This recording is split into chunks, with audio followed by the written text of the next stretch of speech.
Buenas tardes, bienvenidas y bienvenidos nuevamente a estas jornadas nacionales en el marco del 30 aniversario de la Fundación de Estudios para la Justicia, nuestra querida Fundejus. En esta mesa de diversidad, género y justicia tenemos hoy el honor de contar con la presencia de 4 especialistas de gran prestigio y trayectoria. Agradezco en nombre de Fundejus al doctor Amos Grajales y a las doctoras Marisa Herrera, Lucila Larrandar y María Pía Leiro por brindar en este espacio sus saberes y su experiencia. En ese orden van a comenzar su exposición. Comienza el doctor Amos Grajales, abogado, doctor en Ciencias Jurídicas por la Universidad de La Plata, director de la Diplomatura en Litigio y Argumentación Jurídica de la Universidad de San Isidro y de la Universidad Americana del Paraguay, profesor de Cátedra del Derecho Procesal de la Universidad de San Andrés, relator de la Presidencia de la Suprema Corte de Justicia de la Provincia de Buenos Aires, secretario de la Comisión de Género e Igualdad de la Suprema Corte de Justicia. Bueno, obviamente mucho más extenso su currículum, como el de las otras panelistas, resumido en esto. El doctor Grajales va a disertar sobre el Poder Judicial de la Provincia de Buenos Aires y los avances institucionales sobre género y diversidad. Doctor Grajales, lo escuchamos. Muchísimas gracias, Laura, muchísimas gracias, Joaquín, y a todos los colegas y colegas que están en este momento asistiendo a estas jornadas. Doy mi beneplácito por la invitación, realmente inmerecida, por supuesto, de la Fundación. Me han dicho que sea lo suficientemente breve e interesante para mantener a la audiencia. Al menos voy a tratar de ser breve, si es que no soy interesante. Primero y principal, realmente agradecido también a las colegas que comparten esta mesa, que son efectivamente ellas las especialistas en esta cuestión de género, derecho y políticas judiciales en esa materia, así que mi saludo a cada una de ellas, con las cuales en varias tengo amistad y relación académica y profesional. Mi función, primero, para orientar un poco la exposición, ¿no? El Poder Judicial de la Provincia de Buenos Aires, como ustedes saben, es un poder judicial que tiene una particularidad en la República Argentina porque asume el 60% de la litigiosidad de la República Argentina, justicia para 17 millones, con, en el mejor de los casos, 1.900 jueces, en la actualidad 1.200. Tenemos una situación realmente extremadamente compleja. Abarcamos realidades socioeconómicas sumamente diversas, de las más variadas, y quizás abarcan todo el abanico de complejidad y de conflicto interpersonal que existe en Argentina y seguramente en América Latina, y por lo tanto es un poder judicial que en muchos aspectos ha sido de vanguardia. Y se ha preocupado por problemáticas que aquejan al conflicto en la República Argentina. No es extraño a la dramática situación que vive la cuestión del género, violencia de género, delitos y problemáticas que tienen que ver con la violencia en general, económica, social y física, psicológica. Por lo tanto, es un poder judicial que se ha preocupado profundamente en el juzgamiento con perspectiva de género desde hace ya varias décadas. Lo que sucede es que le faltaba al Poder Judicial y principalmente a su Tribunal Superior, a la Suprema Corte de Justicia de la Provincia de Buenos Aires, le faltaba una organización o un armado institucional que abordara sistemáticamente y con políticas muy concretas la cuestión de género, no solamente hacia afuera del Poder Judicial, sino hacia adentro del Poder Judicial, es decir, una política de género que tenga que ver con lo intrainstitucional y con lo interinstitucional. Yo preparé brevemente algunos lineamientos de esa Comisión de Género que se ha gestado a partir del Acuerdo 4032 de la Suprema Corte de Justicia hace poco más de un año, para traer, por lo menos como tema interesante, el hecho de cómo nosotros infinidad de veces pasamos de las ideas a los hechos, ¿no? Y de los principios a la práctica. La comisión, más que una comisión institucional o de trabajo, es una idea de cómo convertir eso que se encuentra en la letra de los tratados internacionales en la realidad del ámbito del Poder Judicial. Y en ese ámbito del Poder Judicial se advierte la necesidad de estas políticas de género en una doble fase. Durante años, como les decía, fue pensar en la decisión judicial con perspectiva de género, con compromiso en el ámbito de la función jurisdiccional para el cumplimiento de los derechos humanos, principalmente en materia de igualdad, en materia de género. Pero sabemos que eso es predicar de puertas hacia afuera, y es muy difícil predicar de puertas hacia afuera, o tener políticas concretas de puertas hacia afuera, si nosotros internamente no tenemos esas mismas políticas y las implementamos dentro del Poder Judicial.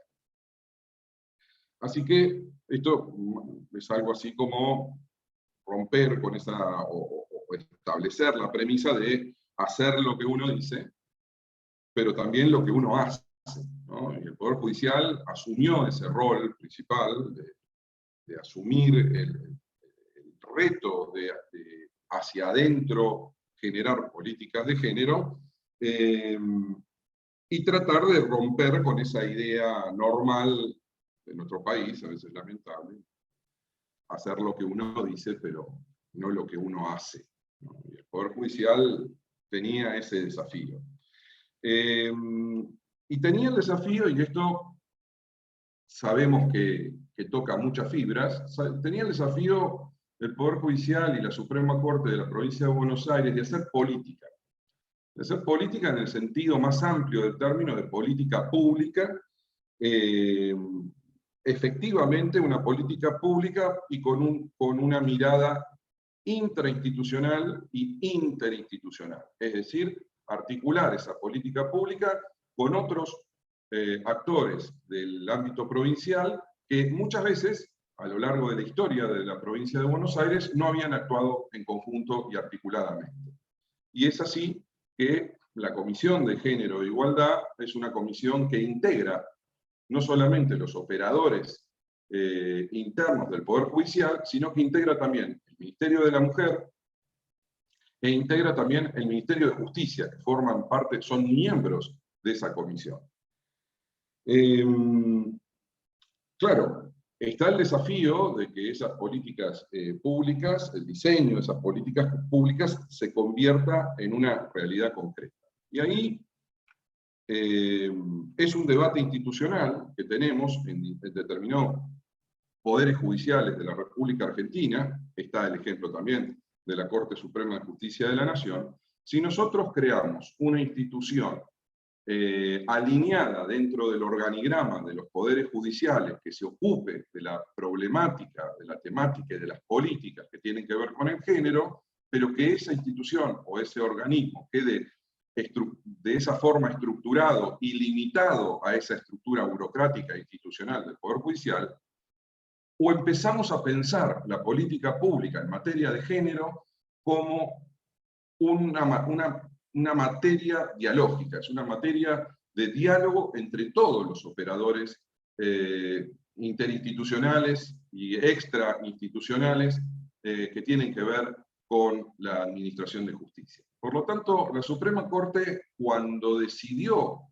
crear una comisión, no es que creó esta comisión de un modo que institucionalmente no le diera trascendencia, todo lo contrario, sino creó una comisión con el desafío de que esa comisión fuese un lugar de intersección de distintas opiniones, miradas sobre la política de perspectiva de género, la política de género, políticas públicas que tienen que ver con la igualdad, con el respeto a la diversidad, etc.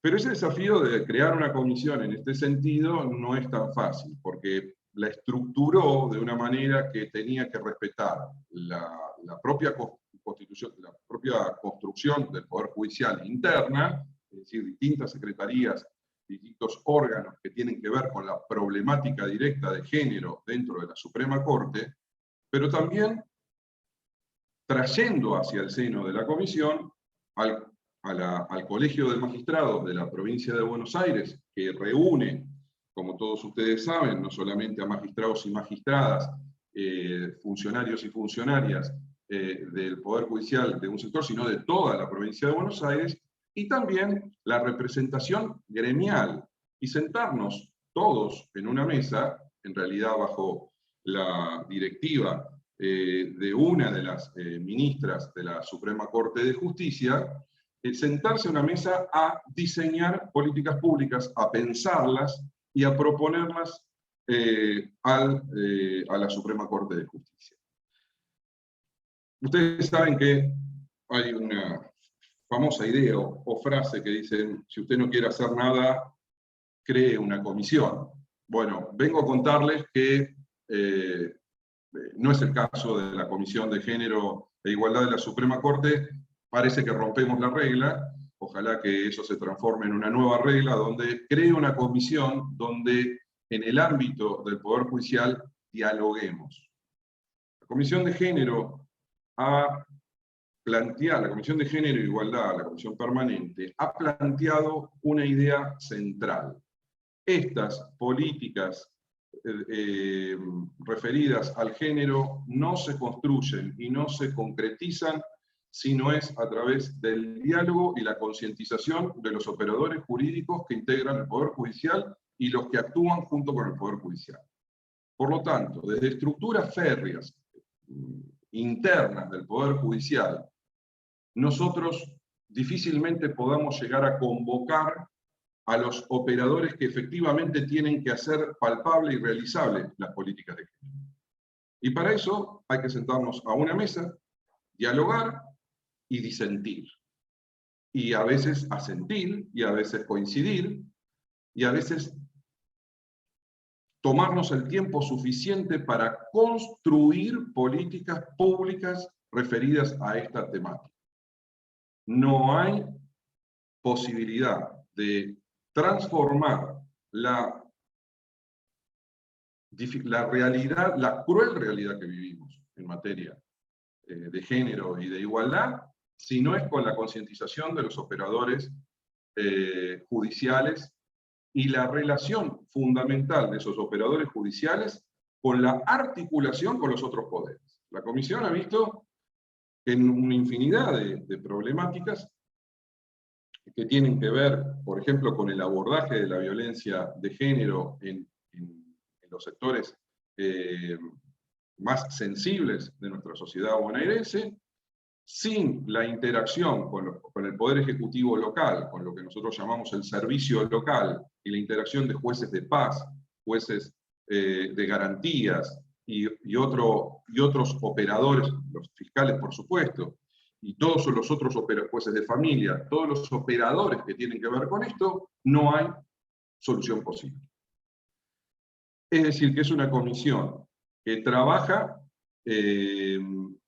continuamente en la generación de políticas y en la generación de consensos dentro de esas políticas.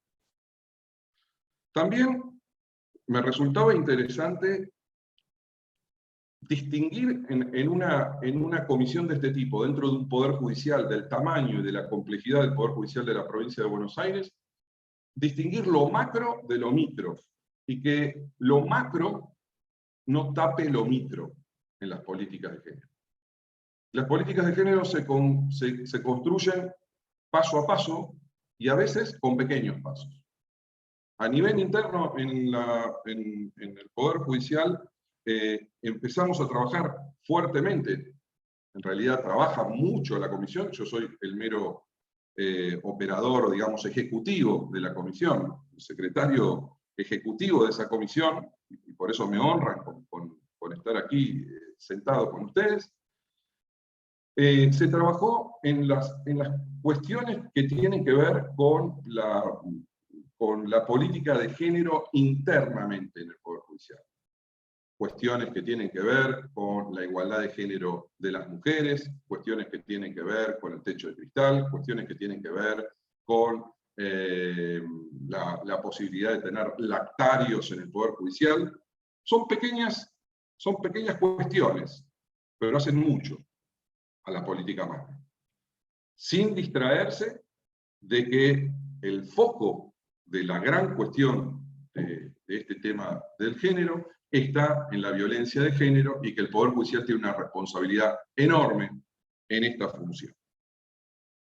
En esa línea, no se puede hablar de una comisión de este tipo sin interactuar con el carácter de capacitación permanente. Es decir, la comisión ha trabajado preocupada en este tiempo con la formación permanente de los operadores judiciales en materia de género. Por lo tanto, tiene un seguimiento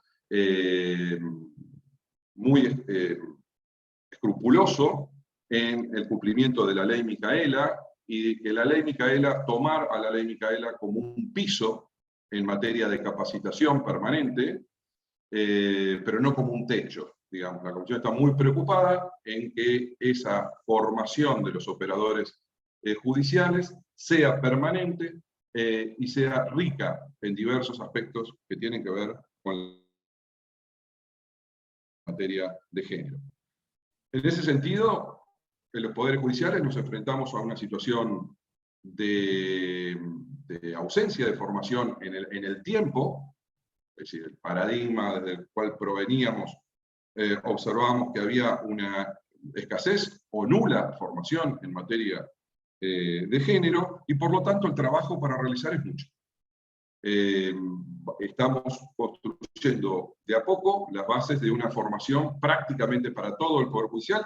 Calculen ustedes que en la provincia de Buenos Aires hay 27.000 trabajadores y trabajadoras, desde jueces, juezas, a funcionarios, funcionarias y trabajadoras y trabajadores en general, de las cuales 20.000 se encuentran en la administración de justicia, es decir, en el área de jueces, juezas, funcionarios, funcionarias y trabajadores de la administración de justicia, y luego, por supuesto, alrededor de unos 6.000, 7.000 trabajadores y trabajadoras del ámbito del Ministerio Público, tanto de la Defensa como de las fiscalías.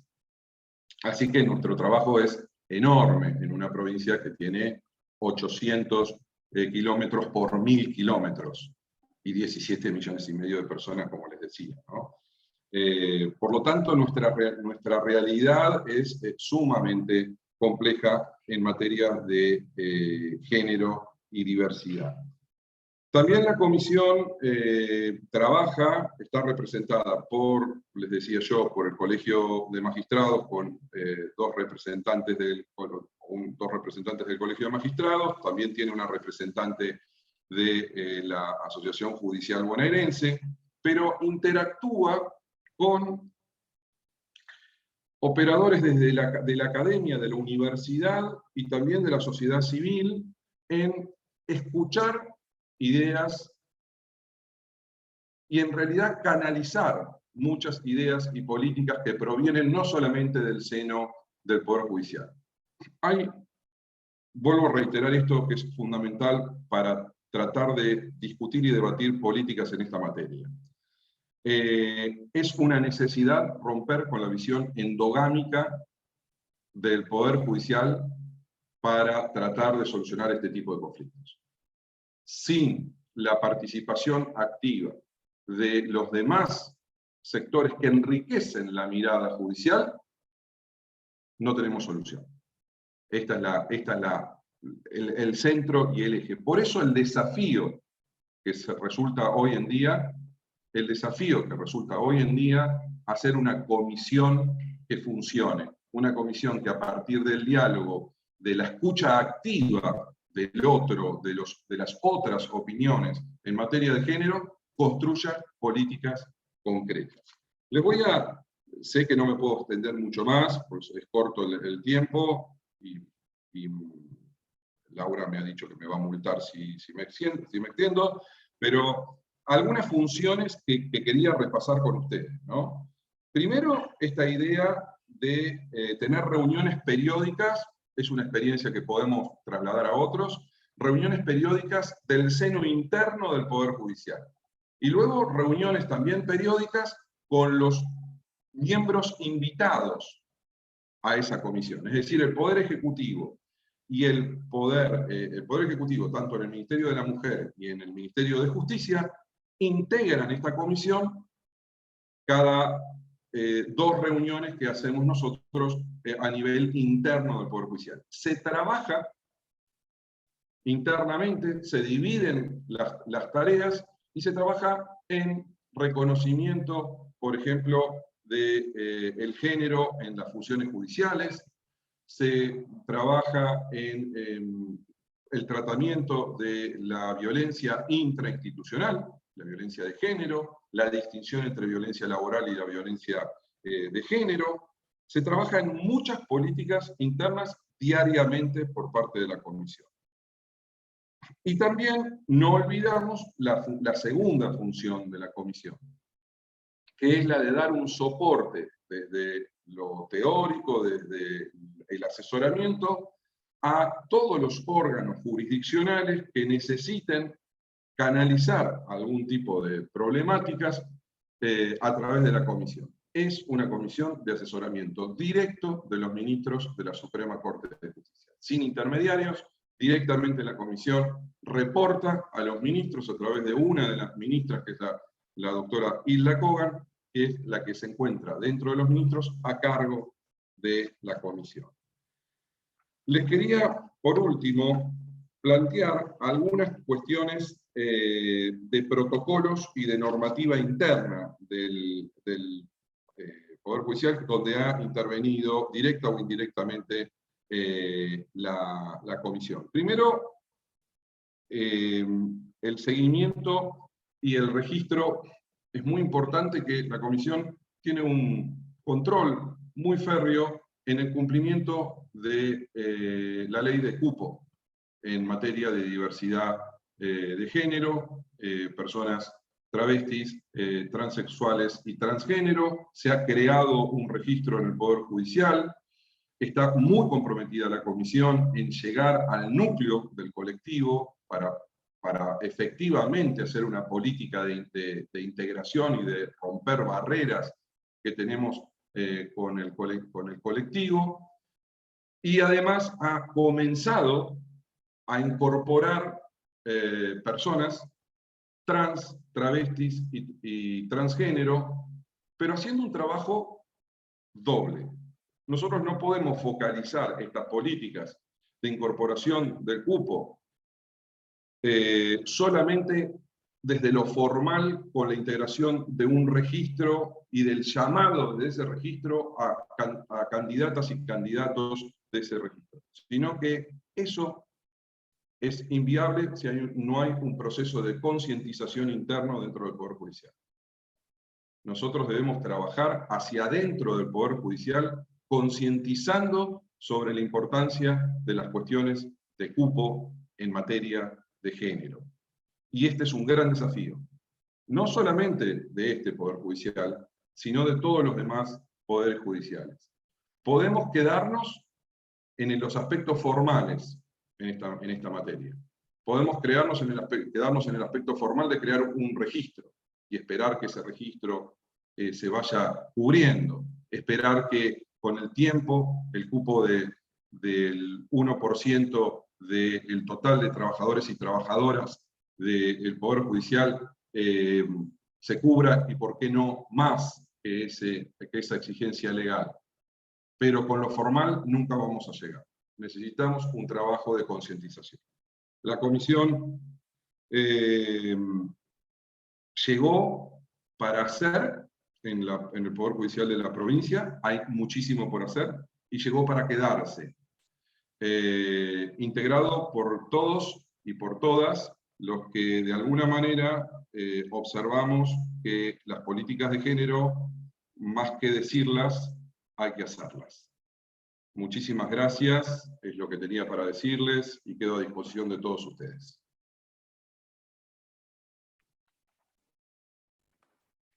Muchas gracias, doctor Grajales, por su exposición, su disertación y además por el uso del tiempo, que fue impecable. Bueno, continuamos con la doctora Marisa Herrera, que nos va a hablar sobre las bases para diseñar una reforma judicial feminista. La doctora Herrera es doctora en Derecho por la Universidad de Buenos Aires, investigadora del CONICET, profesora de la Universidad de Buenos Aires y de la Universidad Nacional de Avellaneda, integrante del equipo de redacción del Código Civil y Comercial en las temáticas de niñez, adolescencia, familias, género y bioética. Doctora Herrera, adelante. Bueno, hola, ¿cómo están? En primer lugar, agradezco mucho a Fundejus, en cabeza del doctor De Rocha, por la invitación y la confianza, y a Laura por lo que es el trabajo de coordinación. Bueno, para poder seguirlo a mi compañero que me presidió la palabra en el tiempo, voy a compartir pantallas y ya arrancamos para pensar algunas ideas, ¿no? Son nada más que algunas pocas ideas en lo que tiene que ver con esto de repensar una reforma judicial feminista. Bueno, básicamente como puntapié inicial, y me gusta mucho esta frase de Marguerite Yourcenar cuando dice: siempre hace falta un golpe de locura para desafiar al destino, ¿no? En definitiva, porque nada más y nada menos estamos viniendo acá a hablar de algo que es claramente rupturista. Ya hablar de feminismo es claramente rupturista en un ámbito bastante conservador como es de por sí el derecho. Y en este aspecto me parece que si uno empieza a pensar en los últimos movimientos, en los últimos tiempos, no por casualidad la cuestión de una reforma judicial feminista se viene instalando con mayor fuerza. Y la pregunta es, nada se construye solo, esto tiene historia también, y en definitiva esto forma parte de una historia atrás de un movimiento social que uno podría llegar a decir, sin, digamos, dudar, que en los últimos tiempos el movimiento social que mayor fortaleza ha tenido y que mayores logros y mayores mirada interpeladora ha tenido, ha sido lejos el movimiento feminista. Y entonces uno arranca con esta primera cuestión de diagnóstico, ¿no? Digamos, no por casualidad de los tres poderes del Estado, que es el menos democrático, como el Poder Judicial, donde justamente al Ejecutivo se lo vota, al Legislativo se lo vota, y el Judicial justamente no se lo vota, y no solamente eso, sino que por su diseño, es un diseño bastante pétreo, bastante rígido, donde no solamente no rinde cuentas, sino también es cuasi vitalicio. Si uno analiza en estas encuestas de satisfacción e insatisfacción de los tres poderes del Estado, el que menos satisfacción le da a la ciudadanía es el Poder Judicial. Por lo cual la pregunta es, ¿por qué? Debemos preguntarnos qué es lo que está pasando en clave de ciudadanía, que realmente hay una deuda pendiente al respecto. Y entonces uno dice, bueno, es lo mismo hablar de perspectiva de género, que pareciera que en el ámbito del derecho nos sentimos más cómodos con la perspectiva de género que hablar de feminismo, ¿no? Y en definitiva hablar de una reforma judicial feminista también interpela el concepto del feminismo en sí.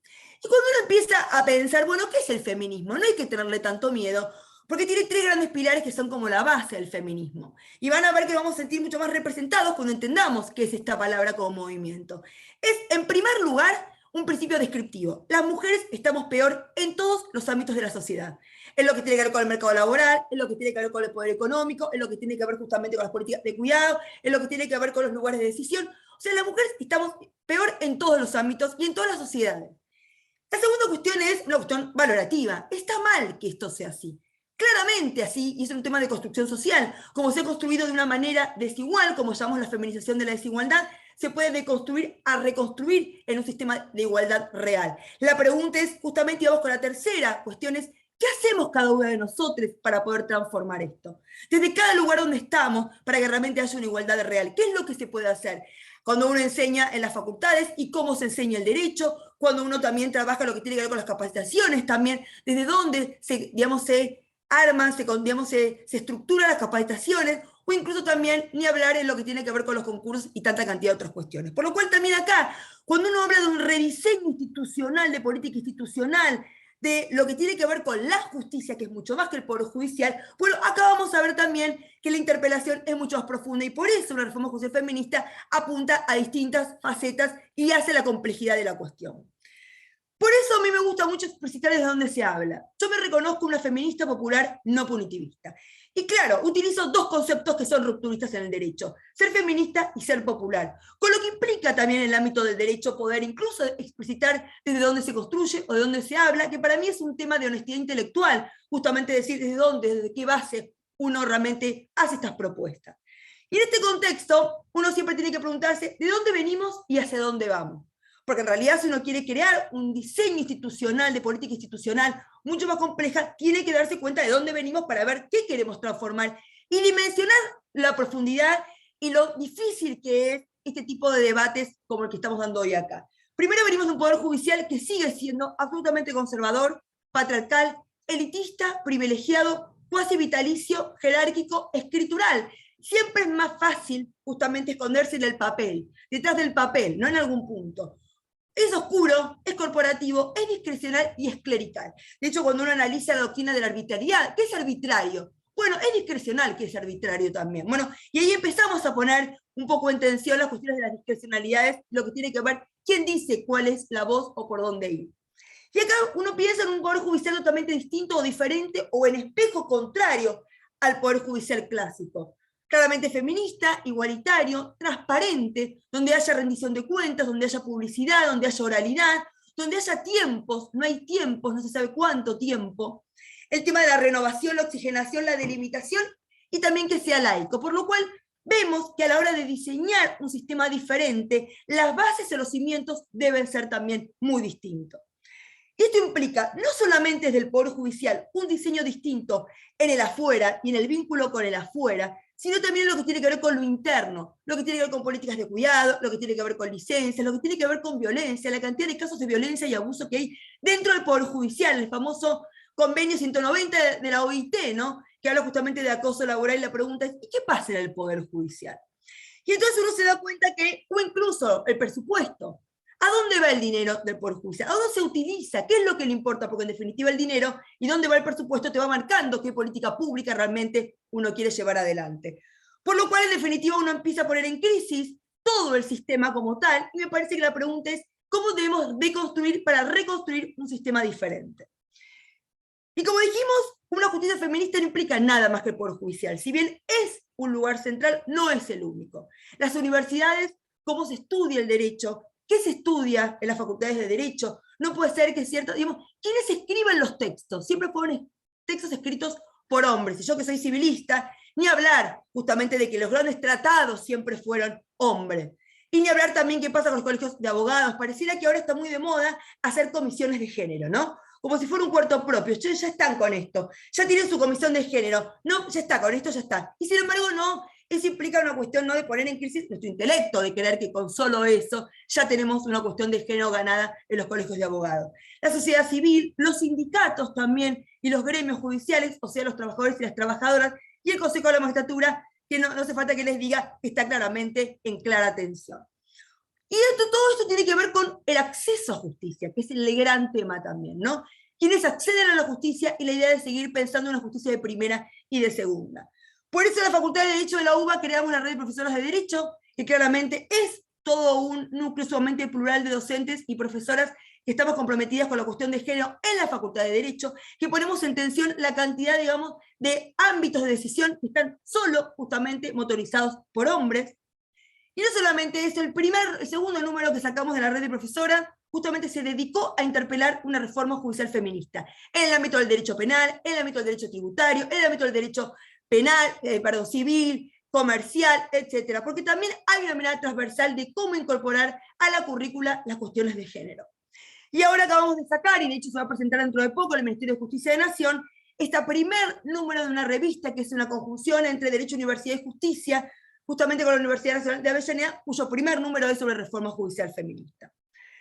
Y claro, cuando uno dice, ¿cuáles son los cimientos invisibles que están detrás a la hora de la intervención cuando hablamos de acceso a justicia? Primero, el conocer los derechos y el poder acceder a ellos. El concepto de reparación, menos derecho penal y más derecho, por ejemplo, siempre decimos más derechos civiles en términos civilización, en un término mucho más profundo también. El concepto de prevención también, y por eso las políticas públicas son tan importantes. Y cómo realmente hacemos intervenciones para la autonomía. Y esto implica, como dice Tamar Pitch, la tan feminista, desde una política de la victimización hacia una política de la soberanía. realmente los que trabajamos, lo que se trabaja en la justicia, incluso desde la abogacía, ¿podemos intervenir para esta soberanía? De hecho, por ejemplo, uno ve en temas de violencia, ¿cuántas veces las denuncias no se sostienen? Porque no están preparadas para poder sostener y pasar por un proceso de violencia, porque también la violencia institucional es una deuda pendiente para revisar en términos críticos. Y de hecho, Garcés Allán dijo hace poco en un excelente informe, digamos, donde se especializa en el tema de la participación de la mujer en la administración de justicia, justamente habla de la calidad que implican más mujeres en la justicia, ¿no? Y habla, erradicar los estereotipos de género de los que están plagados de los tribunales y las fiscalías, y que se asuma la perspectiva de género como un deber ineludible del Estado, de tal forma que vayan modificándose los criterios con los que se estudian y resuelven los casos. Debe asumirse como un método de razonamiento y análisis objetivo y riguroso, que identifique de primera mano las relaciones de poder y las consecuencias diferenciadas que viven las mujeres y los hombres frente a casi cualquier situación. La vez pasada hablaba sobre el narcomenudeo en una conferencia. Bueno, ¿a quiénes agarra el sistema? Claramente los débiles y los fuertes, son temas que todavía nos siguen interpelando y nos deben interpelar si queremos una reforma judicial feminista en serio. Y bueno, de hecho, cuando hablaba recién de la violencia que hay dentro, digamos, ¿cómo puedo yo brindar un buen servicio de justicia si soy víctima de violencia en mi propio lugar de trabajo? El Superior Tribunal de Justicia de Córdoba sacó adelante un muy buen protocolo para la erradicación y el trabajo, justamente para elaborar y trabajar la cuestión de la violencia de género y laboral dentro del Poder Judicial, a raíz de ¿qué? De una encuesta que se hizo anónima a todos, digamos, destinada a todos los integrantes del Poder Judicial. Los números que habían dado eran tan espeluznantes que tuvieron que hacer este protocolo. Y no solamente eso, justamente hoy acaba de salir publicado el boletín oficial, donde el Ministerio de Trabajo empieza a acercarle este famoso convenio de la OIT 190 en materia de violencia y acoso laboral, ¿no? E incluso hoy también salió esta noticia que en el Poder Judicial de la Ciudad de Buenos Aires acaban de firmar justamente un compromiso para frenar el maltrato institucional dentro del Poder Judicial. Claro, el tema es, firmamos esto y la pregunta es, ¿qué hacemos con esto que firmamos? Creo que todavía falta un largo camino, ¿cómo nos interpela esto que firmamos? Y claro, tenemos casos como estos, y estos casos son, y van, y la pregunta es, ¿qué hacemos con estos casos? Es cierto, el Consejo de la Magistratura firmó, digamos, dictó esta resolución, por lo cual crea un registro de denuncias por situaciones de violencia de género. Y la pregunta es, a un año y pico de esta creación, ¿qué pasó con estos casos? Porque la pregunta es, ¿cómo hacemos creíble que el derecho realmente llegue a que realmente haya como un límite en lo que tiene que ver que ya no hay lugar a este tipo de situaciones y que tenemos muchas, ¿no? Y es más, hace poco también tuvimos un caso, digo, para ir demostrando, cómo también ciertas sentencias, que no es nada más mujeres con cierta calidad y también con cierto compromiso feminista. Por eso mismo este fallo que sacaron 3 mujeres en un tema de femicidio, en un caso muy resonado en Chubut, y acá la pregunta es el costo individual de las sentencias. El costo individual de las sentencias en términos colectivos también. ¿Qué imagen le damos a la sociedad si realmente este tipo de sentencias no tienen justamente una cuestión ejemplificadora en lo que tiene que ver con no dar lugar a situaciones como terribles como este femicidio que ha pasado durante Chubut, ¿no? Y la violencia institucional, que digamos que implica el desconocimiento o el silencio por parte del Poder Judicial de no reconocer estas situaciones de violencia. Y por eso me gusta esta frase de Alberto Cornel cuando en el debate sobre aborto le dice a Elías de Pérez, no está bien, está mal. Hay cosas que ya están mal. Y en términos también hay que empezar a poner un límite al respecto. No me parece cosa menor justamente empezar a visibilizar. Y una reforma judicial feminista tiende justamente a eso. Y el lenguaje no es neutro, y por eso también el lenguaje inclusivo es otra cuestión interesante, un debate interesante, no solamente el lenguaje claro, que también esta idea de que siempre se creía que el que escribía y el que tenía una sentencia con un lenguaje más raro era mejor, era como mucho más intelectual. Y en realidad no sirve para nada, que haga doctrina. Lo que importa es que realmente las sentencias le lleguen a la gente. Y por eso mismo el lenguaje inclusivo y el lenguaje claro son 2 herramientas importantes que el lenguaje debe, digamos, animarse a modificarse. Me gustó este tuit de Domingo Rondina, del constitucionalista santafesino, cuando a raíz de la audiencia pública que se tuvo en el caso del derecho al olvido, dice, estoy viendo la audiencia pública ante la Corte del caso de Negri. No puedo creer que 4 personas modernas y republicanas como los ministros sean capaces de hacer poner de pie al público para que le muestre respeto cuando entran ellos. Esto es más de monarquía. Seguimos en el año 2022 pidiéndonos que para que entre la Corte, que es suprema y vive en un palacio, tenga que justamente la gente pararse. Bueno, esto también hay que empezar a revisar, porque el lenguaje corporal también habla en algún punto. Y por eso me gusta mucho el proyecto de reforma del Código Civil, Procesal, Civil, Comercial y de la Familia, que se está debatiendo en el ámbito de la provincia de Buenos Aires, cuando le dedica justamente el tema del lenguaje a un lugar especial. En todos los actos del proceso se utilizará el idioma castellano, deberán emplearse un lenguaje claro, sencillo y conciso, y no podrán usarse palabras en otros idiomas o lenguas muertas, excepto que se acompañen con su respectiva traducción. Tanta cantidad que van a empezar a tener que traducir, ¿no? Las palabras que no estén traducidas se tendrán por no escritas, y tampoco podrán usarse expresiones palaciegas, Dios guarde vuestra señoría, vuestra excelencia, y todas esas cosas que siguen estando. Se evitarán hacer referencias a los títulos universitarios, y claramente llamamos doctor a los que son doctores, y no hace falta usurpar un título que no le corresponde. Y claro, y hoy salió que el Ministerio de Salud va también a modificar su lenguaje inclusivo, no sexista. Entonces la pregunta es, ¿cuál es el rol institucional de poder permitir la libertad del lenguaje? Y aquel que realmente quiera, o se sienta comprometido, se sienta, digamos, interpelado por el lenguaje inclusivo, lo puede hacer, y el artículo 19 de la Constitución, en definitiva, en términos de libertad. Y venimos, en general, siempre cuando uno habla de reforma judicial feminista, vamos a la cuestión del techo de cristal. Como si esto fuera solo esto. Y en realidad es mucho más que esto una reforma judicial feminista, pero claramente es la democracia paritaria, nadie lo duda. Y cuando uno analiza, en las facultades de Derecho de Universidades Nacionales, esto fue datos que proporciona la Secretaría de Políticas Universitarias, justamente miren como en la gran mayoría de las universidades, salvo la de la Policía Federal, el resto, la gran mayoría, o hay mayoría de mujeres. Cómo esta mayor cantidad de estudiantas en las facultades de Derecho no se traduce en los lugares de decisión. E incluso algunas universidades tienen hasta el 70% de estudiantes mujeres. Y no solamente eso. Tuvimos, por ejemplo, AMJA, que no se anima a llamarse juezas, sino se llama jueces, donde claramente acá en un conversatorio por el Día de la Mujer en Salta, y no es casualidad que esto sea en Salta, porque nada es casualidad, hay mucha causalidad. Justamente hace todo un conversatorio donde es hombres hablando de mujeres. En el derecho siempre los hombres han hablado. Y encima cuando hablan de mujeres van a tener que hablar los hombres. Y por eso Mariana Carvajal saca muy bien un tuit donde dice, esta convocatoria parece un chiste. Pero no, en la semana en que conmemoramos el Día Internacional de las Mujeres, la justicia en Salta convoca a hombres para hablar de mujeres. Entonces dice, claramente esto es, bueno, es un mind planning, como se le dice, recargado, ¿no? Entonces, por lo cual, 2022, hay mucho para hacer. Si encima las sociedades que tienen que ver especializadas sobre estas temáticas, justamente siguen poniendo a hombres hablando de mujeres. Y si uno analiza en términos generales, es cierto que la democracia paritaria está en deuda en todos los ámbitos del Estado. De hecho, el último informe que hizo el Ministerio del Interior, donde paridad de género en las intendencias, da que solamente el 12,3 a nivel nacional, el promedio, es de mujeres a cargo de intendencias. Por lo cual también ahí hay algo para empezar a interpelar, por lo cual es un tema solo del Poder Judicial.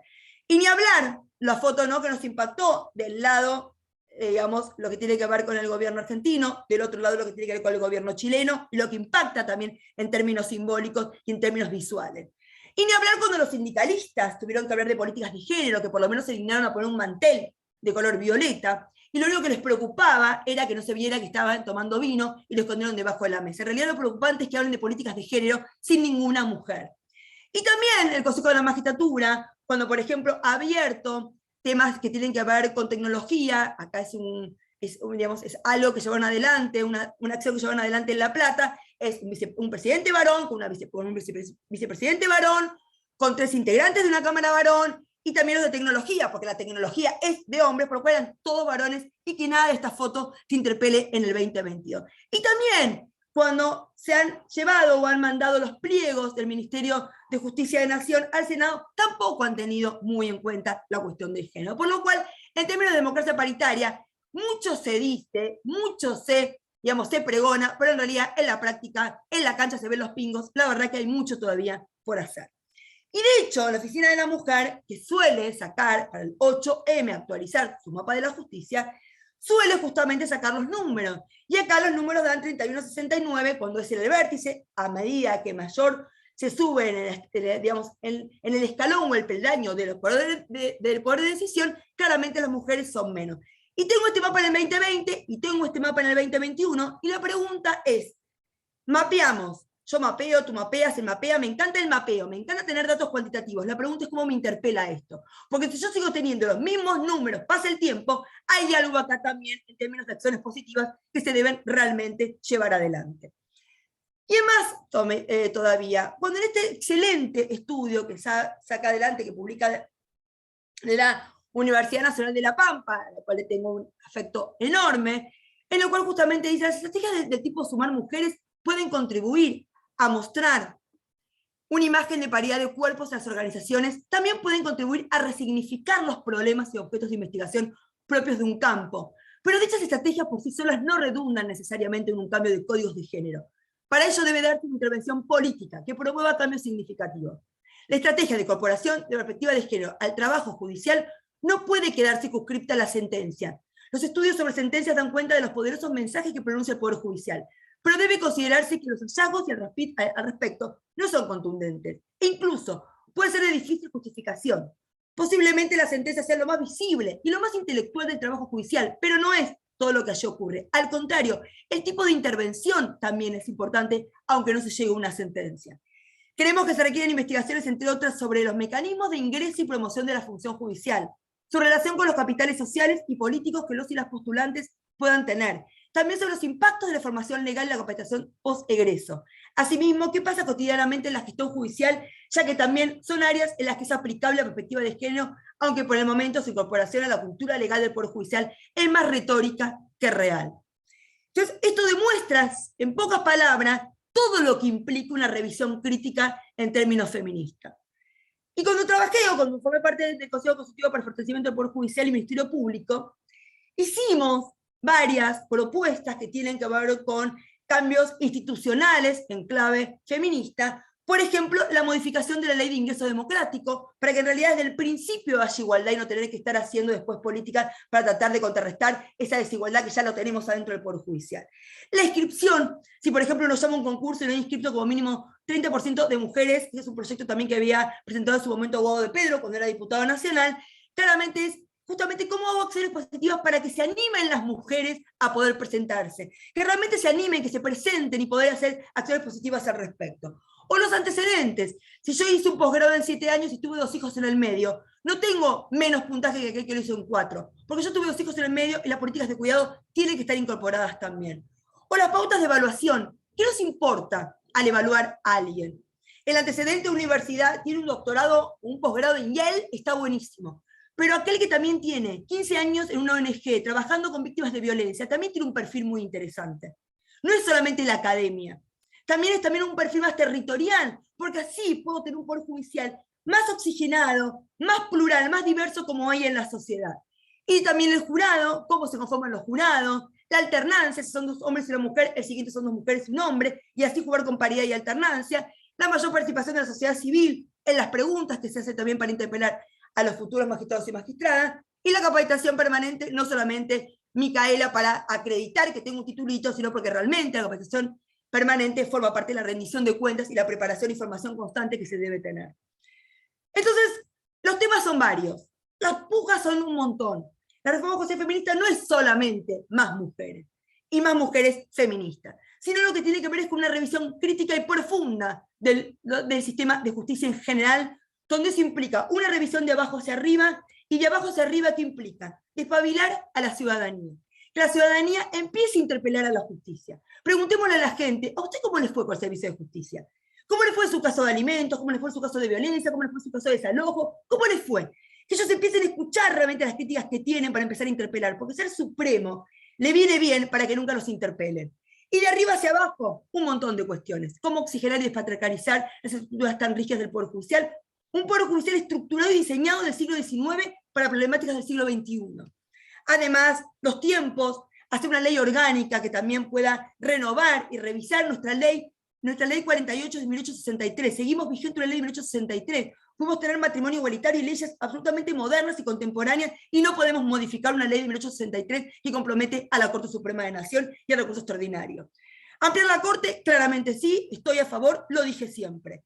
Y di hace poco los argumentos de por qué, entre tantos otros argumentos. Tener procurador, claramente también. Animarnos de realmente tener lo que nos merecemos, lo que tiene que ver con una profundidad y una intelectualidad y realmente un compromiso social para la ciudadanía de un poder judicial distinto que se anima a mirar de cara a la sociedad. Y por ende, la Corte nos vino a desordenar más la vía jurídica judicial, también replantear, y a mí me parece muy grave, el fallo del 16 de diciembre del 2021 en materia del Consejo de la Magistratura también. Volver a revivir una ley que había sido derogada. Bueno, hasta ahí llegamos, después hablamos de democratización y después hablamos de Estado de Derecho. En definitiva, me gusta mucho cómo terminó este primer foro federal que se hizo durante la pandemia, que nucleó a más de 6.000 compañeras y compañeros preocupados por la reforma judicial feminista. Cuando dice, a 6 años del surgimiento y consolidación del Ni Una Menos y del fortalecimiento de nuestra lucha colectiva, el acceso a la justicia es para nosotros una deuda de la democracia. Sin una perspectiva feminista no hay justicia posible. Debatir, visibilizar y problematizar al Poder Judicial constituye el primer paso para deconstruirlo y erradicar su violencia. Solo será posible mediante la lucha feminista colectiva y transversal.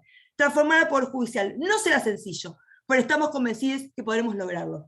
Si no empezamos, nunca llegamos. Y plantear una reforma judicial feminista no me parece un tema menor para poner en crisis nada más y nada menos de los tres poderes del Estado, el menos democrático y el que más le debe a la sociedad. Muchas gracias.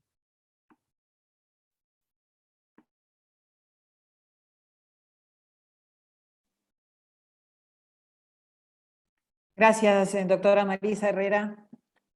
Muchísimas gracias por su exposición. Continuamos con la doctora Lucila Larrandar, profesora consulta de Derecho Penal y Procesal Penal en la Facultad de Derecho de la Universidad de Buenos Aires, exdirectora del Departamento de Derecho Penal en la Facultad de Derecho de la Universidad de Buenos Aires, ex profesora asociada de Elementos de Derecho Penal y Procesal Penal de la misma facultad, jueza de Cámara en lo Criminal Federal en situación de retiro, exdirectora del Patronato de Liberados de la Provincia de Buenos Aires, integrante del Consejo Asesor de Fundejuz. La doctora Larrandar va a disertar sobre la violencia y el enfoque de género en el derecho penal. Lucila, adelante. A ver si me oyen. Sí. ¿Me están oyendo en este momento? Sí, se escucha perfecto. Perfecto. Bueno, yo voy a hacer otra visión sobre el tema de género, que en realidad lo que me preocupa es cómo se amplía el concepto de violencia cuando se tratan las cuestiones de género. Esto me preocupa porque cada vez que algún tema se pone de moda, enseguida se lo tira al derecho penal. Creo que lo principal en el tema de género es la violencia institucional, no la violencia doméstica ni la de las mujeres. Hace años, siglos, que en realidad se considera a las mujeres inferiores, lo cual es un tipo de agresión. Platón sostenía que las mujeres eran el resultado de una degeneración física del ser humano, porque según él eran solo los varones los que habían sido creados directamente por los dioses y recibían el alma. Aquellos que vivían honradamente retornaban a las estrellas. Los que eran cobardes o vivían sin justicia podían haber adquirido con razón la naturaleza de la mujer. Este es el concepto de Platón. Aristóteles tenía una concepción similar, consideraba que el hombre estaba dotado de una inteligencia superior y que solo él era un ser humano completo, mientras que calificaba a las mujeres como seres humanos defectuosos. A lo largo de la historia, la consideración de la mujer en el campo de lo jurídico ha aparecido junto al problema de los niños, a la necesidad de tutela y la protección, lo cual la ha parangonado con los incapaces y con los niños, históricamente y hasta ahora. ¿Se me oye bien? ¿Se oye bien lo que yo digo? A ver. Hola. ¿Se oye bien lo que digo?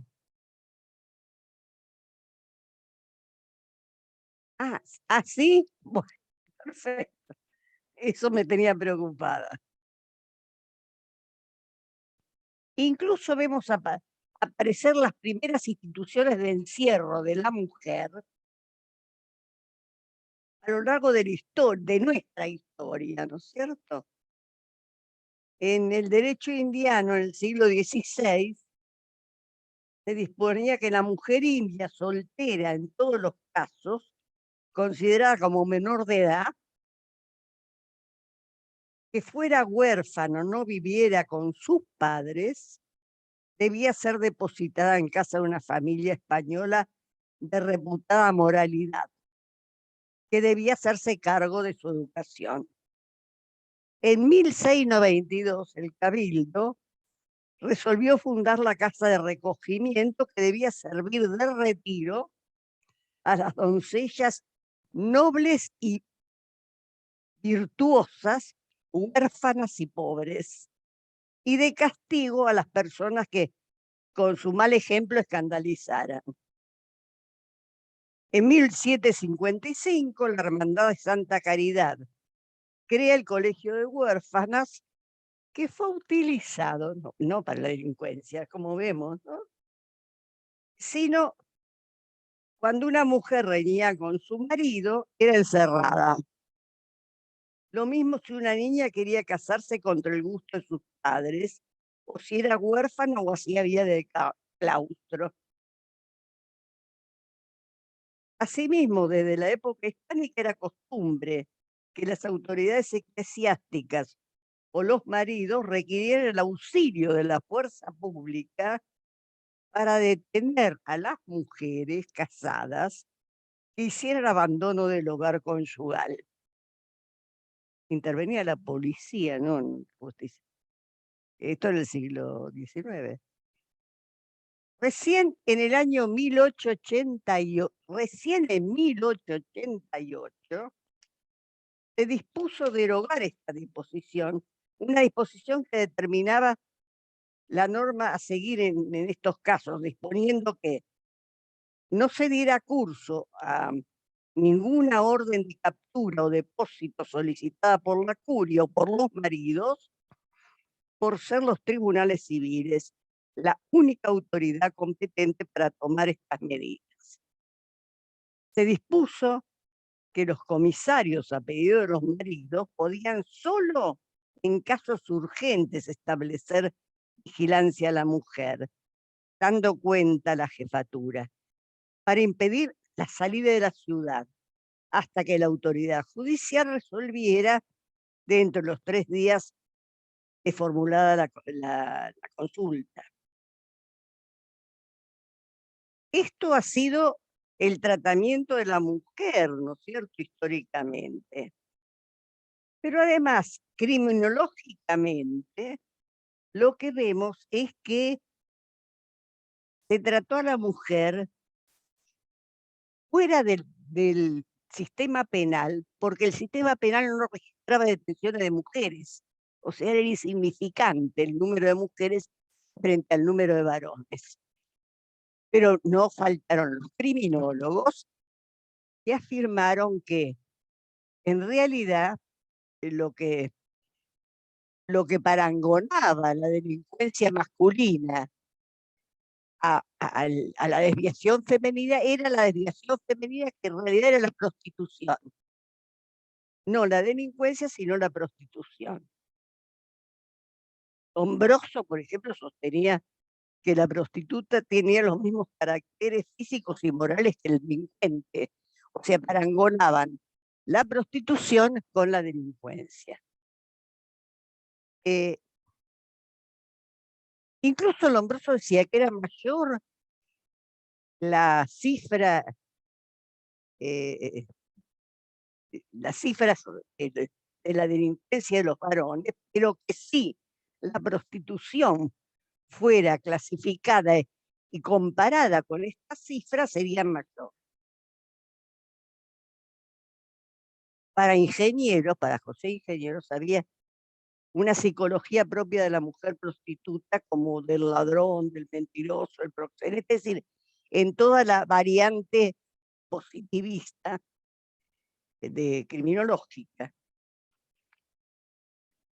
Esto en una parte. En otra parte, si vemos el tratamiento investigando en los distintos códigos penales de la mujer, vamos a seguir viendo que lo que era una víctima del estereotipo y del rol cultural que entonces existía para la mujer. En los códigos penales, nosotros hicimos una investigación para el Centro de Justicia, el Centro de Estudio de la Justicia de América, con los códigos penales de Latinoamérica. Y se vio que el análisis de los códigos podía demostrar infinidad de estereotipos de género en distintas figuras, especialmente en los delitos contra la integridad y la libertad sexuales. Que había un modelo de tutela o represión del derecho penal, había un estereotipo de rol femenino. El rol de la mujer, incluso si nosotros leemos los códigos, agarramos un código viejo, lo leemos y lo vemos. El rol ha sido madre como objeto de tutela y represión, ¿no?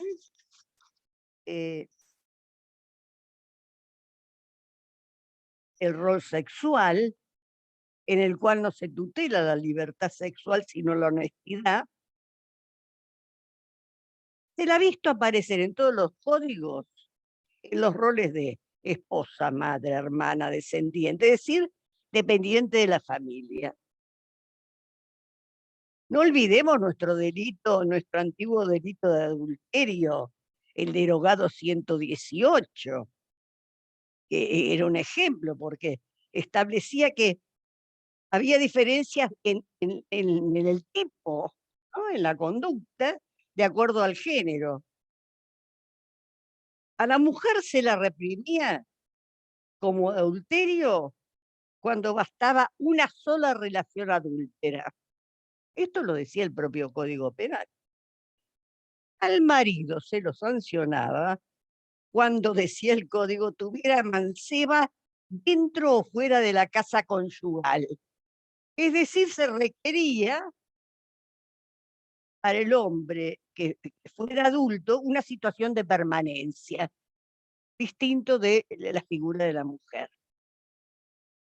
Muchas veces se puso en duda también la imputabilidad de la mujer antiguamente. Carminani, por ejemplo, proponía una hipótesis de atenuación de la imputabilidad o exclusión por el tema del impedimento debido al sexo. Se afirmaban otras cosas, el libre albedrío de la mujer. El libre albedrío no se encontraba en la mujer en el mismo grado que en el hombre. O sea, una serie de, esto sí, de violencias culturales, diría yo, antiguas, de las cuales no hablan continuamente, actualmente, el feminismo o los enfoques de género. Por eso yo trabajo el enfoque de género desde el punto de vista del derecho penal, pero no de una sola parte, desde el punto de vista de toda la historia del derecho penal.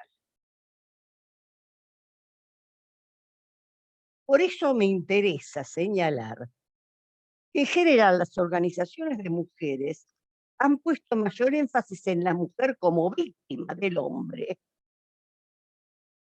y se propugnan reformas que la hacen aparecer como muy vulnerable.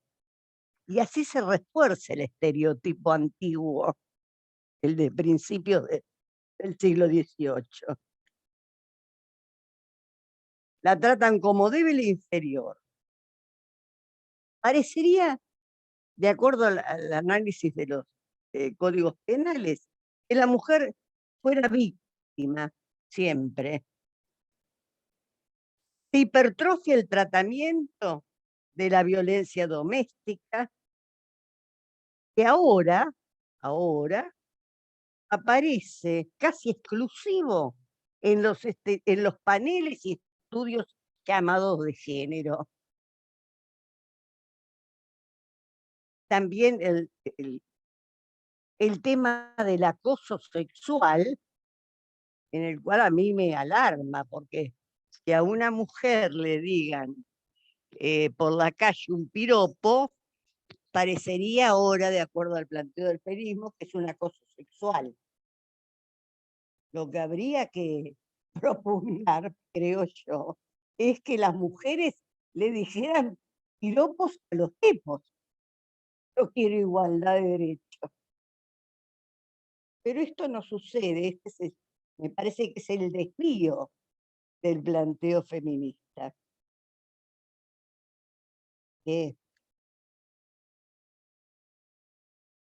La hipertrofia del tratamiento de temas como la violencia doméstica y de género, el acoso sexual y la violación, se ha trabajado, creo que es el error, a partir del rol asignado históricamente a la mujer, tanto en las leyes como en la criminología. Por eso detectamos que los temas tratados desde el feminismo son estos nada más, tanto en el análisis de los temas como en las propuestas legislativas.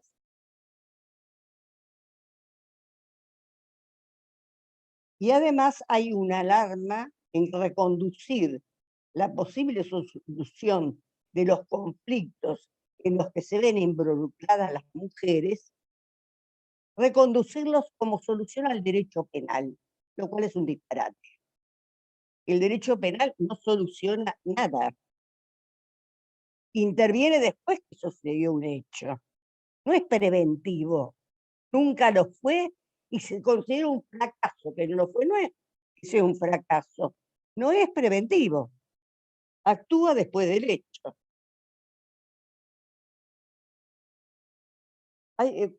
Acá he traído comentarios de la justicia española, pero no sé si estoy muy atrasada con el tema, ¿no? Por el tiempo, digo. 5 poquito me queda, tengo que cortar. En España muchos han criticado porque se dio hace, en realidad, 20 años, esta discusión que se está dando ahora, y se reformaron las leyes llamadas de género. Y se establecieron incluso cosas que para los penalistas es muy alarmante. Por ejemplo, que la misma conducta, las lesiones, se castiguen más severamente si son cometidas por un hombre, así son cometidas por una mujer. Esto para cualquiera que no conozca esta información le resulta un disparate, como en función del sexo van a ser más graves las lesiones. Pero esto ha sucedido, por eso se ha discutido y propugnado realmente la modificación, sobre todo porque, ¿saben por qué? Porque esto coincide con una época, tanto en Europa como en América, en la cual avanza los planteos de mano dura en función de circunstancias económicos, de hacer realidades con circunstancias económicos sociales, pero en realidad se plantea toda una situación que hasta ahora no se había planteado, al contrario, nosotros creíamos que se había superado, sobre todo los que pertenecemos como chango a la situación, a los 70, ¿no es cierto? Y a otras circunstancias. Pero el tema es que se propugnan un montón de situaciones propugnadas por lo que se llama la ley de mano dura. o sea, la represivización del derecho penal o de las circunstancias, ¿no es cierto?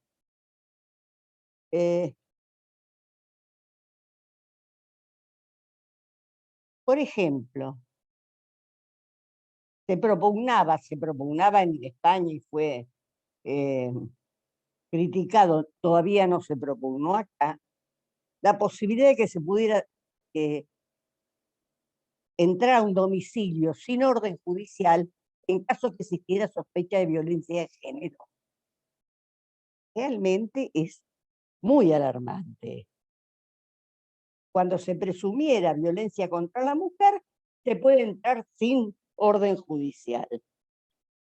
Este también fue el cuento durante los 70 con la droga. Para terminar con la droga, o sea, lo mismo, y ahora se repite con la violencia, con la llamada violencia de género. Se critica. Lucila, doctora. ¿Cómo? Perdón la interrupción. No Perdón la entiendo. interrupción, que estamos ya sobre el tiempo, Lucila. Bueno, para que ya vayas termino, cerrando, ya por favor. termino. Gracias. Gracias. Lo que me preocupa es esto, o sea, la reprevisación, el tema de que se critique que los delitos culposos tengan menos penas que los dolosos, porque en realidad la mujer como víctima puede ser sometida a una lesión con dolo o con culpa, o sea, a partir de la situación de la víctima. Me parece realmente muy preocupante. Yo creo que hay que redefinir lo que se considera violencia desde el derecho penal. Lo que puede considerarse para una ley penal violencia, lo que hay que destacar de las garantías no se pueden suspender por una cuestión de género, el principio de legalidad siempre rige, y preocuparnos por la violencia institucional que se ejerce contra todos los sexos. No, el modo de centrar en un solo sexo es difuminar un poco el tema de la violencia institucional, que creo que es lo que hay que preocuparse. Gracias.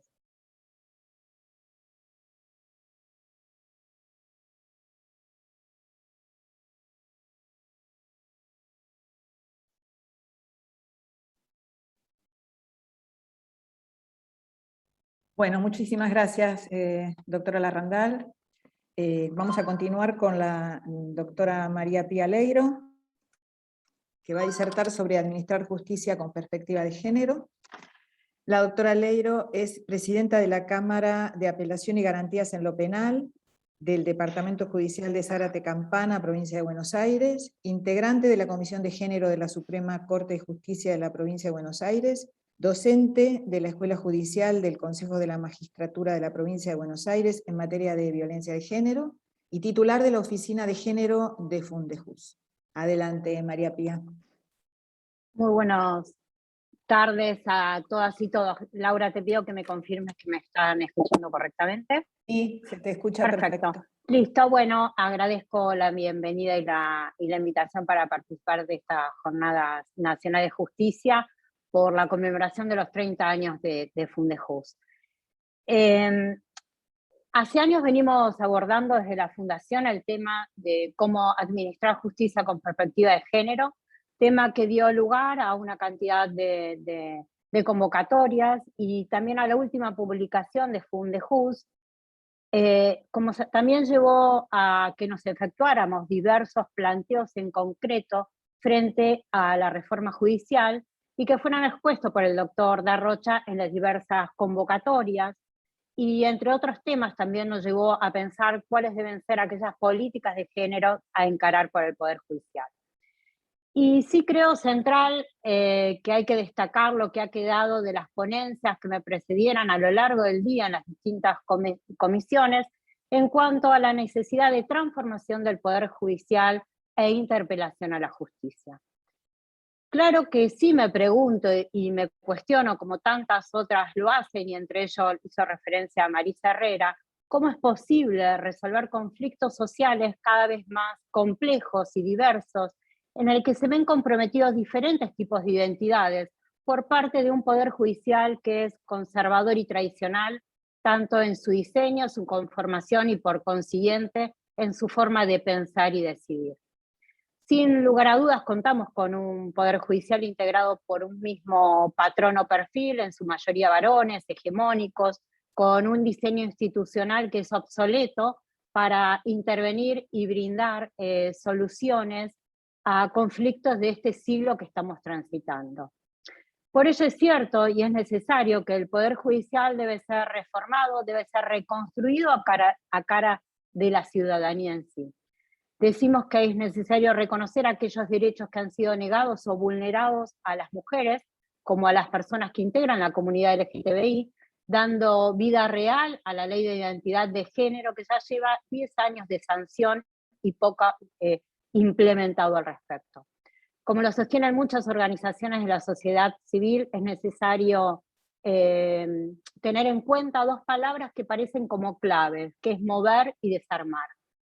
Hemos visto con claridad los múltiples obstáculos a los que nos hemos visto enfrentados a raíz de la pandemia del COVID-19 y cómo ello ha impactado con una mayor incidencia en las mujeres y otras identidades, la situación de mayor vulnerabilidad que se advirtió frente a la violencia, las dificultades que se debieron sortear para ser escuchadas y tratadas las denuncias de violencia, y en otro plano también cómo impactó en la participación y el liderazgo de las mujeres ante las obligaciones domésticas que debimos asumir. Creo que fue un momento clave para dar luz a la grave situación de vulnerabilidad que atravesamos las mujeres y otras identidades. Es claro que aún hoy la desigualdad de género sigue siendo una realidad y que si bien han sido muchos los logros alcanzados, quedan muchas injusticias a superar. Y en lo que a nosotros nos atañe, hoy es indiscutible e imperioso el diseño de políticas públicas para el Poder Judicial. Incorporar definitivamente la perspectiva de género como un mecanismo para cerrar un círculo y erradicar la violencia y las desigualdades de género. Y de esta forma, en definitiva, poder dar una respuesta cierta, eficaz y oportuna en cada caso en concreto. Y en este camino sigue siendo necesario, yo así lo entiendo, impulsar la incorporación de perspectiva de género tanto en la planificación institucional como en los procesos judiciales, con el objeto justamente de lograr igualdad, tanto para las personas que utilizan el sistema de justicia como para las personas que integramos el Poder Judicial. Y sobre esto ya he hecho referencia a Amos Grajales sobre lo que se está trabajando en la Suprema Corte de la Provincia de Buenos Aires. Y en esta traza surge claro que pese a que las mujeres constituimos la mayoría del personal que integra el Poder Judicial, existe una representación desproporcionada de mujeres en el desempeño de la magistratura que se observa en los espacios de poder y jerarquía, sin ni hablar en la situación de las personas trans. Por eso no solo debemos hablar de capacitación de los integrantes del Poder Judicial, sino que debe ser acompañado de la creación e incorporación de registros públicos como base de datos ciertos, eficaces, que nos vayan arrojando cuál es la realidad, a la par de impulsar el cupo de paridad de acceso de las mujeres a la judicatura. Lo que se encuentra estrictamente vinculado a los mecanismos de selección de magistrados y magistradas que lleva adelante cada consejo de la magistratura en las diversas provincias. Sobre los puntos que he planteado, el primero es en torno a la obligación asumida por el Estado de capacitar en perspectiva de género. Y como en las exposiciones que me precedieron ya se ha citado en que se funda esa obligación constitucional y convencional, creo que no es necesario reiterarlo y a ella me voy a remitir. Entonces, siendo indiscutible que la capacitación debe ser obligatoria, permanente y continua, y que en gran medida se viene llevando a cabo, debemos replantearlos cuáles son las estrategias para que la respuesta que se obtenga sea eficiente y oportuna, sin fragmentación en el abordaje de los casos. Creo que la capacitación, a pesar de los años que se vienen llevando a cabo, continúa siendo una herramienta por demás necesaria a los fines de derribar esas barreras en ese pensar y decidir de quienes ejercen la magistratura. Veamos, por un lado sostenemos que el medio entonces para dar respuesta a los múltiples planteos vinculados al ejercicio de violencia es lograr administrar justicia con perspectiva de género, y que para ello es necesario entonces estos programas permanentes de capacitación obligatoria que abarque las violencias, que abarque la interseccionalidad, los factores e indicadores de riesgo de violencia doméstica, la trata de personas, entre tantas otras temáticas, haciendo hincapié en el abordaje integral e interdisciplinario, teniendo en cuenta, por sobre todo, la obligación del Estado de debida diligencia reforzada. Reiteradamente decimos que muchas mujeres sobre las que se ha ejercido violencia están expuestas a situaciones que dificultan su tránsito al ingreso al ámbito de la justicia y que obstaculizan por ello una pronta resolución a su problema. Y sí somos conscientes de la ruta crítica que transitan las mujeres en situación de violencia, y a partir de ello vamos a poder detectar cuáles son esos obstáculos y pensar en esas estrategias para modificar prácticas y remover aquellas que se presentan en el ámbito de la justicia y dificultan hacer efectivos sus derechos. Hay que generar herramientas que nos vayan a ayudar o coayudar a dar una respuesta integral de la justicia, mejorando la actuación de los procesos, erradicando el tratamiento fragmentado en el abordaje de los casos, para los cuales es indispensable interactuar entre los distintos órganos judiciales que intervienen en una misma problemática, como también con otros poderes del Estado, además de las organizaciones de la sociedad civil. Y para ello sigue siendo necesario modificar prácticas atravesadas por lo cultural que nos influyen al momento de abordar, asesorar, requerir o decidir un caso vinculado a la temática de género. A la par que también es necesario profundizar en un estudio de los derechos humanos de las mujeres y del colectivo LGTBI. Es un camino que debemos transitar para que el reconocimiento de tales derechos se vean reflejados en nuestras prácticas cotidianas, y para ello debemos marcar estrategias de abordaje de los casos. Como sabemos, el patriarcado, evidentemente, que se ha impuesto a través de los siglos, que está tan enraizado en este pensamiento colectivo, el que no tiene en cuenta las necesidades o la experiencia de las mujeres y otras disidencias, establece un orden jerárquico de subordinación en las relaciones de poder y consecuentemente importa la invisibilización y la violación de los derechos humanos. Por ello son imprescindibles los procesos estos de desconstrucción e implementación de políticas públicas que ayuden a erradicar y evitar situaciones de discriminación y violencia, y para ello es trascendente visibilizar cómo impacta lo cultural en las relaciones sociales y en cómo se ha llegado a establecer esas jerarquías de poder y, en definitiva, cuánto influyen en los procesos judiciales. Cuestiones estas tan abordadas desde los discursivos, pero que aún siguen vigentes. Y continuamos escuchando discursos en los cuales estas cuestiones de abordaje de las situaciones de violencia lo siguen siendo a través de una mirada sesgada.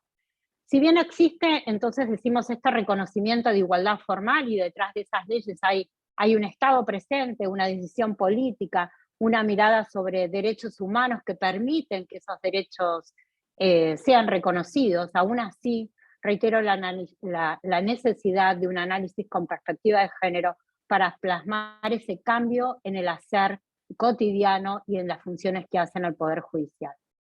Entonces, a mi entender, sí es necesario introducir la perspectiva de género en el análisis jurídico, desde que aún hoy persiste una mirada sesgada y patriarcal. La perspectiva de género, como ustedes saben, se trata de un método que no está enfocado únicamente en las mujeres, sino que es una estrategia que permite ver a las personas en su diversidad. Deconstruye esta falsa dicotomía basada en los cuerpos de las personas.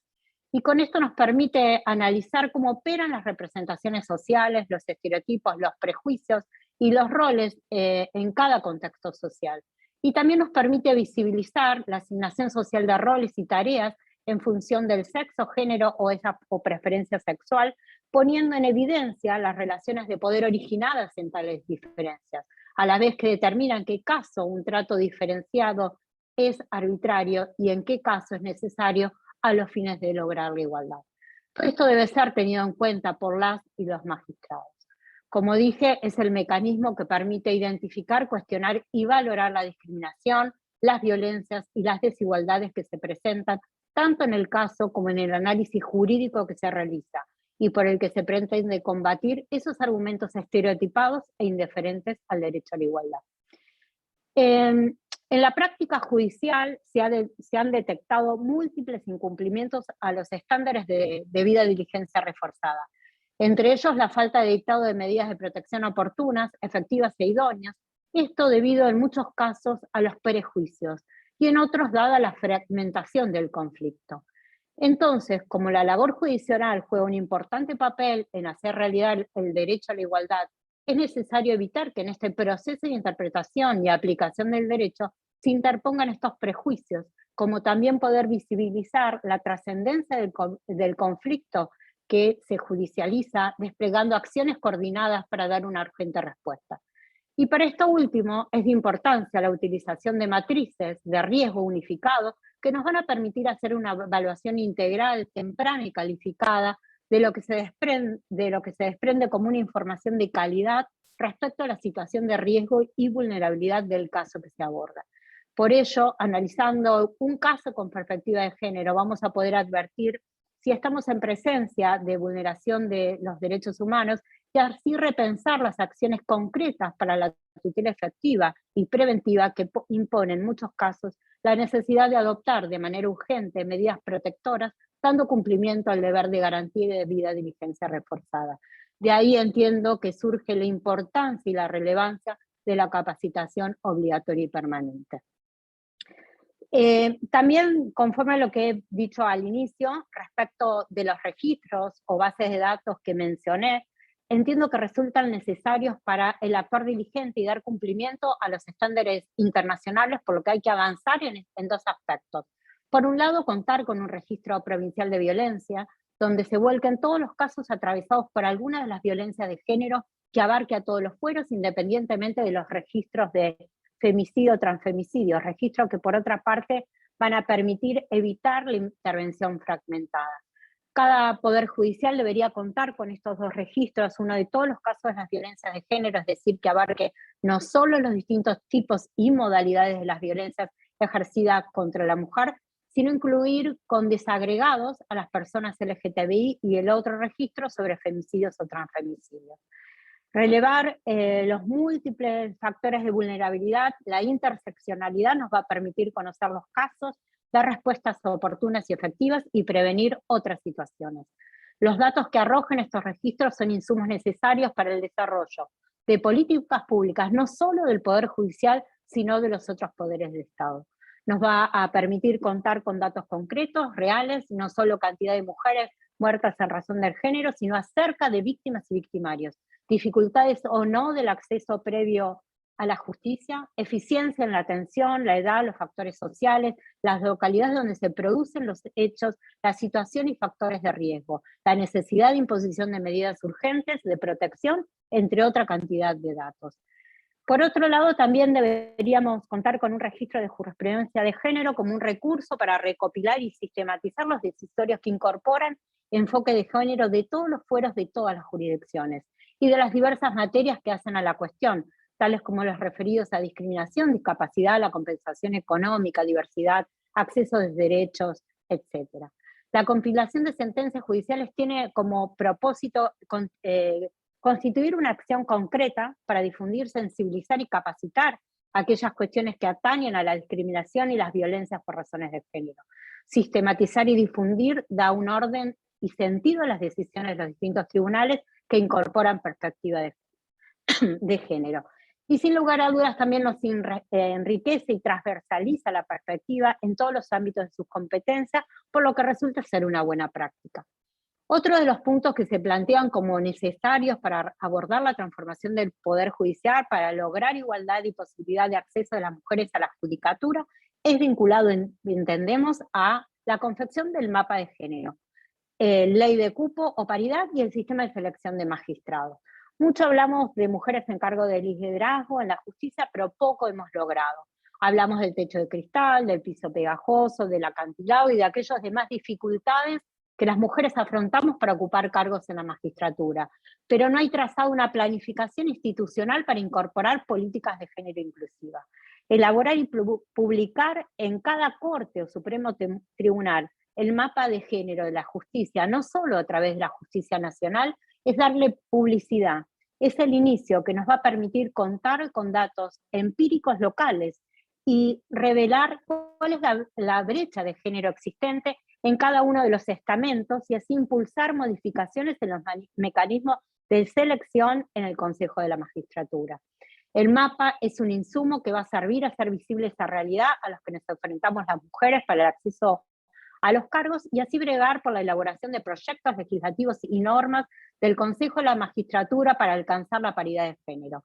Hoy las mujeres que ocupamos cargos de la magistratura somos las menos y a su vez esa composición también va difiriendo según los fueros. Para ello hay que desterrar la idea de hablar de la mujer asociada solo a ciertas materias y así concentrarlas en ciertos fueros. Se nos asocia la materia que se vincula con el rol de cuidado, a la sensibilidad, a la protección amorosa de la familia. Y no es sencillo derribar todo un andamiaje cultural enquistado en las instituciones que dificulta el acceso de las mujeres en condiciones de igualdad. En cuanto a la segregación virtual, vertical, también hay que despejar las dificultades a las que nos enfrentamos para ocupar cargos jerárquicamente superiores. No tenemos un poder judicial balanceado en términos de género. Las mujeres seguimos siendo discriminadas al momento de una selección. ¿Y cómo se soluciona esto? Bueno, a través del mapa de género, solamente con ello, obviamente que no, pero al menos ello nos va a mostrar la realidad de cada localidad. ¿Cómo entonces los vamos a modificar? Y modificando e interviniendo en los mecanismos de selección de aspirantes a cubrir cargos, cargos de la magistratura, en los que se debe tener en cuenta acciones positivas tales como impone CEDAW y Belén do Pará. Más participación de mujeres en la toma de decisiones, es decir, integrando el Consejo de la Magistratura y aportando esa perspectiva al momento de seleccionar a la y los candidatos. La participación de las mujeres como consejeras en los mecanismos de selección va a permitir lograr la igualdad también entre los géneros, el empoderamiento de todas las mujeres y su acceso a la magistratura. Y ni hablar de la importancia que tiene ese sistema de selección, ya que es en ese proceso donde se evalúa que quienes aspiran a ocupar los cargos tengan perspectiva de género para su posterior ejercicio de la magistratura, sean varones o mujeres. Por eso, más allá de bregar por un poder judicial balanceado en términos de género, también es fundamental avanzar en la integración de este poder del Estado con magistradas y magistrados que tengan un claro compromiso con la igualdad de género y que en el trabajo diario de la magistratura sostengan un enfoque de derechos humanos que es inescindible de un enfoque de género. Nadie debería acceder a la magistratura sin contar con una mirada y un saber de género. Veo que ya está se me va acabando el tiempo, así que intentaré sintetizar algunas reflexiones al respecto. Solo recordar que en la integración del Poder Judicial y en el Consejo de la Magistratura no hay ley de cupo para su integración y menos aún de paridad. Y resaltar que al momento de trazar las políticas públicas se deberían introducir modificaciones para romper ese techo de cristal que la limitación vedada del ascenso laboral. Este límite es difícil de traspasar por ser invisible, desde que no existen impedimentos legales que impongan una limitación explícita en la carrera laboral a las mujeres. Lo cierto es que las mujeres representamos la mitad de la población mundial, pero ocupamos un porcentaje desproporcionadamente bajo de los cargos como cabeza de poder, situación idéntica que se ve reflejada en el Poder Judicial.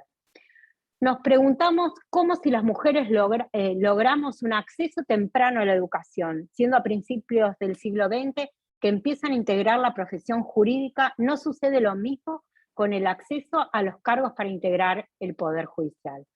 Solo recordar a modo de ejemplo que por la Constitución de 1873 se crea la Suprema Corte de la Provincia de Buenos Aires, cuya instauración se produce en 1875.